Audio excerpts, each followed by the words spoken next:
Christian denominations celebrate Christmas, praying to God to protect Syria.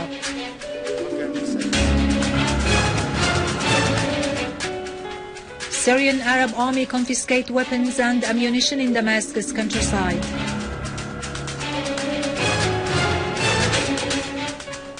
Russia offers $2 million to support international efforts for eliminating Syria's chemical weapons.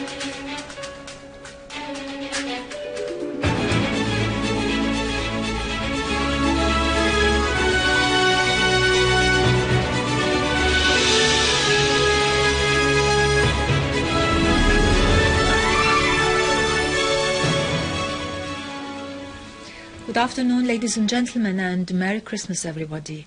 On the occasion of Christmas, the Mariamite Church in Damascus held joint prayers in which Christian and Muslim spiritual leaders took part, particularly Patriarch Yohanna X Yazigi of Antioch and all the Orient for the Greek Orthodox, the General Mufti of the Republic, Dr. Ahmed Badruddin Hassoun, heads of Christian denominations, a number of Islamic scholars and popular and official figures. The speakers underlined the special characteristic of religious tolerance in the Syrian society, which has offered the world human civilizations and heavenly religions, affirming that the citizens of Syria will confront all challenges on the basis of their love for the homeland.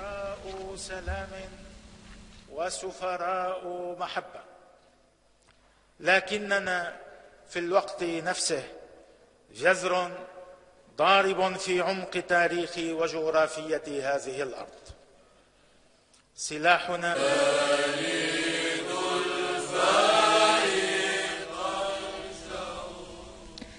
Christmas celebrations in Syria have been confined to prayers in view of current events in the country and in honor of the noble martyrs. The Christian denominations held religious masses and prayers in churches throughout the country, underlining the great meanings of love and peace. A religious mass was held at Mar Georges Cathedral for the Syriac Orthodox, headed by Archbishop Jean Quoc, head of the Patriarchal Bureau, and Archbishop Metta Khouri, the Patriarchal Secretary. Archbishop Khouri stressed the noble meanings of Christmas.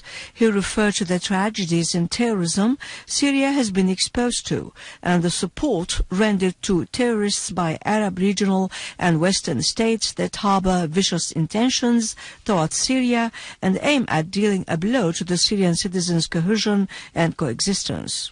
A mass was also held on this occasion at the Evangelic Church, in which head of the church, priest Ibrahim al-Ser, called on the Syrians to be vigilant regarding the danger of those who are driving them towards sedition, considering patriotism as one aspect of faith through which victory can be achieved over the greedy and the invaders. Worshippers in the various Syrian churches prayed to God Almighty to protect Syria and restore peace and security to it. Christmas masses were also held at Fatima Church in Damascus, headed by Archbishop Ilyas Tribi of the Catholic Syriacs, Mar Ilyas Church for the Greek Orthodox, headed by Archbishop Luca Khouri, and at Az-Zaytun Church. The sermons underlined the importance of maintaining cohesion among all the Syrians of all factions in order to confront the challenges of terrorism that target Syria and Syrian citizens, overcome the crisis and restore peace and stability to the country. From the Nativity Church in Bethlehem, the Patriarch of the Latin denomination in Jerusalem and all the Holy Lands, Patriarch Tawal, today addressed a message calling for consolidating faith in hearts and abandoning immigration, departure and seclusion. He said, "The solution is for us to remain here and to live and die here, because our land is sacred, which requires from us to stay." The Patriarch appealed to those who spread violence and devastation with the force of arms to reconsider their stand concerning whom they regard as their enemy and to refrain from hurting them, because both sides are combined together with a bond of humanity. The Patriarch called for abandoning arms and resorting to dialogue, tolerance and reconciliation.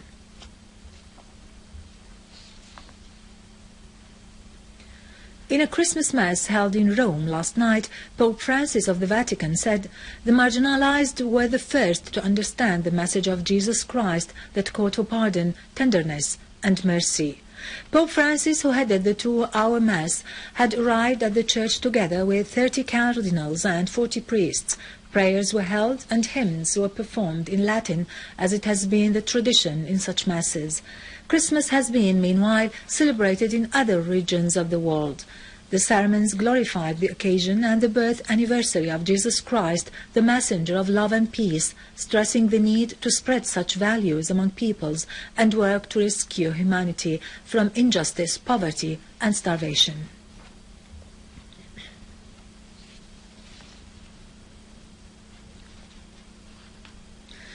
In Baghdad, terrorists tried to make Christmas blended with blood as they attacked many churches, killing dozens of innocent people. Iraqi sources said that 14 people were killed and more than 30 others injured in a car bomb blast that targeted the Chaldean church of St. John in Ad-Dura, south of Baghdad, where Christian prayers were participating in a Christmas Mass.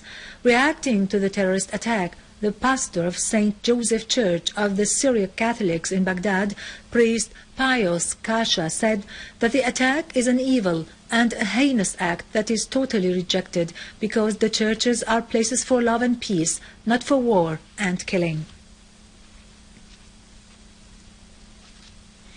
Also in Iraq, Iraqi air raids continued to pound the hideouts of al-Qaeda terrorist groups in Horan Valley, Al-Abyad and Swab Wells, destroying all their caves and caches.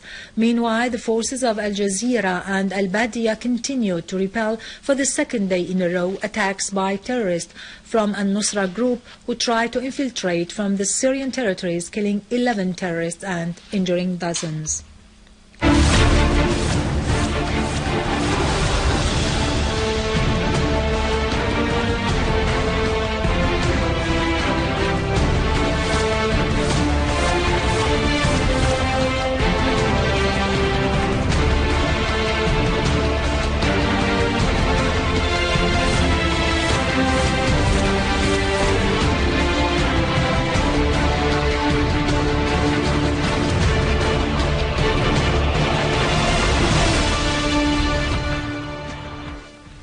Welcome back.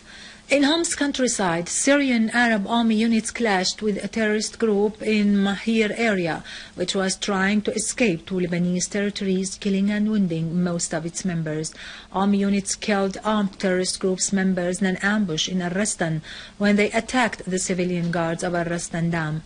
Another unit destroyed a terrorist den near Mustafa Basha Mosque in Babhoud neighborhood, as another army unit targeted terrorist gatherings in Kisin village and Sheikh Ibrahim in Al-Rastan.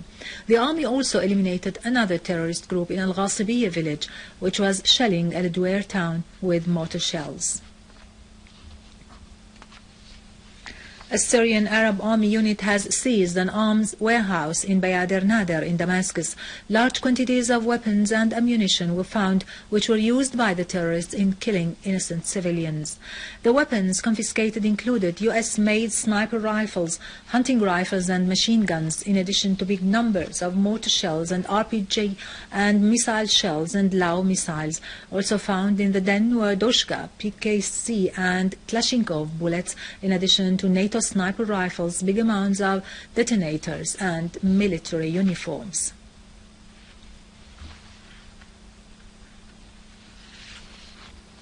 Syrian Arab army units discovered a large amount of weapons, ammunition, mortar rounds and explosive devices in the Saqi farms in An-Nabak city. A military source said that an army unit seized a terrorist den containing explosives, big amounts of ammunition and up-to-date communication devices, adding that big amounts of mortar shells used by terrorists during targeting civilians in An-Nabak were found near the den. Russian Deputy Foreign Minister Sergei Ryabkov said that his country will offer $2 million to support the international efforts on eliminating the chemical weapons in Syria. Ryabkov added that Russia fulfilled a great contribution to those efforts, as the Russian military transport planes handed over 75 trucks to Syria to help secure the chemical weapons to outside the country.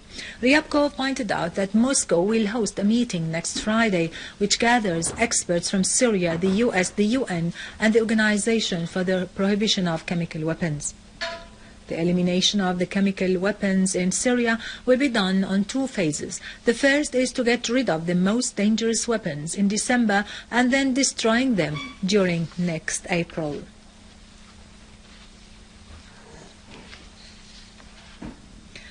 In Lebanon, a booby-trapped car driven by the terrorist Mohammed Subhi Bakanji from the terrorist Salafist group of Ahmed al-Asir exploded in Mahal Ta'mir in el-Hilweh refugee camp near the city of Sidon, south of Lebanon. Lebanese sources confirmed that the blast caused material damage in the car and its surrounding as the car caught fire. A Lebanese army force cordoned off the site while civil defense units contained the fire. Finally, in Turkey, both ministers of Economy and Interior, Zafer Çağlayan and Muammar Gholer, announced their resignations today. The resignation of the 2 ministers followed the scandals that revealed the involvement of their both sons in corruption. On November 17th, Turkish security forces had started investigation in corruption cases and in accusations of money laundering and fraud. So far, Turkish prosecution approved the pursuit of 42 people, including the sons of both ministers of Interior and Economy, who were held in temporary custody last Saturday, along with board director of Halk Bank, Suleyman Aslan, and the businessman Rida Zrab. More than 20 people who are very close to Prime Minister Recep Tayyip Erdogan were also arrested for involvement in the corruption scandal.